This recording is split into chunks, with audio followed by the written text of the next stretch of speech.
প্রকাশ করা ঠিক হবে কিনা আমি জানি না। আলহামদুলিল্লাহ, অনেকদিন পর আমার পুরাতন ফেসবুক আইডিটা ফিরে পেলাম। আসসালামু আলাইকুম রহমতুল্লাহ। আশা করি সবাই ভালো আছেন। যে যেখান থেকে দেখছেন সবাইকে আন্তরিকভাবে স্বাগত জানাচ্ছি। দেশ এবং প্রবাসের ভাইদের সাথে অনেক দিন যোগাযোগ বিচ্ছিন্ন ছিল।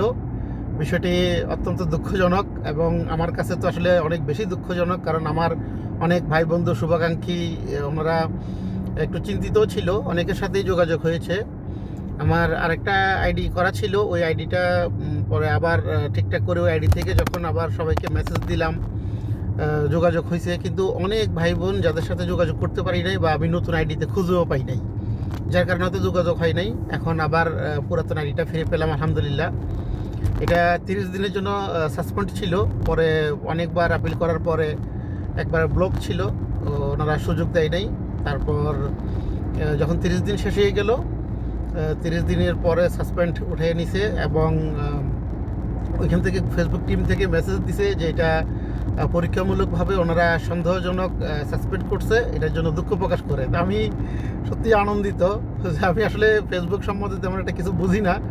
তারপরেও যে অনেক জায়গায় অনেক সময় সহযোগিতা চাইছি, অনেক ভাইরা সহযোগিতা করছে, চেষ্টা করছে, অনেক ভাই চেষ্টা করে সাসপেন্ড উঠাইতে পারে নাই। কিন্তু আনন্দিত এই জন্য যে ফেসবুক এটা ভুল বুঝতে পারছে এবং আমাকে দুঃখ প্রকাশ করে একটা মেসেজও দিছে। যদি এটা স্ক্রিনশট দিয়ে রাখছি, এটা যাই হোক, ফেসবুকের মেসেজ প্রকাশ করার ঠিক হবে কিনা জানি না, তারপরে আমি প্রকাশ করছি না। আমার কাছে ভালো লাগছে এই জিনিসটা যে এটা ওরা ভুল বুঝছে এবং অনুসন্ধান করার জন্য আমাকে সাসপেন্ড করছে। এটা আবার ওরা দুঃখ প্রকাশ করে আমাকে একটা মেসেজ দিছে, এটার জন্য আমার কাছে খুব ভালো লাগতেছে।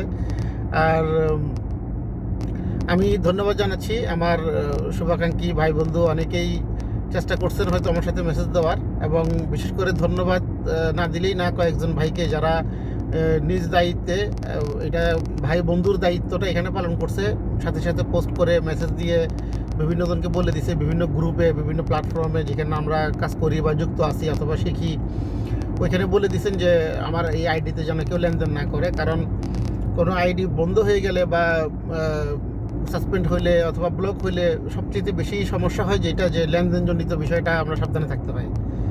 আমি সত্যি আনন্দিত, আবারও সবার সাথে যোগাযোগ হবে। কে কোথেকে দেখতেছেন কমেন্ট করে লিখবেন, ইনশাল্লাহ কমেন্টে লিখে জানাবেন, এবং দেশ প্রবাস যে যেখান থেকে দেখছেন আবার সবার সাথে ইনশাল্লাহ যোগাযোগ হবে। সবাই ভালো থাকবেন, সুস্থ থাকবেন, আমার জন্য দোয়া করবেন এবং সকল প্রিয় ভাই বোনদের জন্য দোয়া রইল। আসসালামু আলাইকুম রহমতুল্লাহ।